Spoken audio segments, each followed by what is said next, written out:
За одоо бүгдээрээ компьютерийн алдаа тодорхойлно. Эхлээд компьютер маань хард диск эвдэрсэн буюу ажиллагаагүй тохиолдолд ямар шинж тэмдэг илэрдэг вэ гэдгийг туршиж үзцгээе. За хардны залхуураас салгал. За дээрх алдаа маань гарч ирдэг байна. За энэ хэсэгт маань hard drive no hard drive detected hard disk алга байна гэсэн алдаа өгөөд сигналыг нь сонсгоё.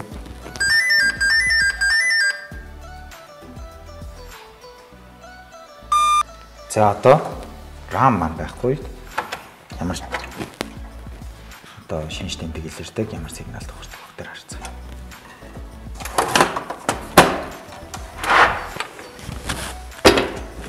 За компьютерт тижэл өгөөд асахгүй.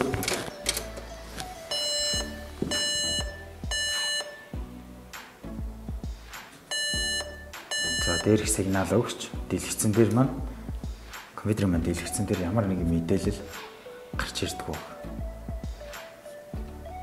CPU-гээ салгаад буюу CPU ажиллахгүй үед ямар нэгэн шинж тэмдэг илэрдэг вэ гэдгийг харцгаая.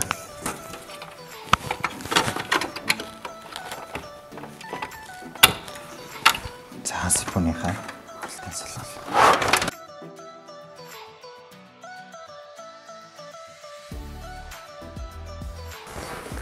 За процессораас сайд.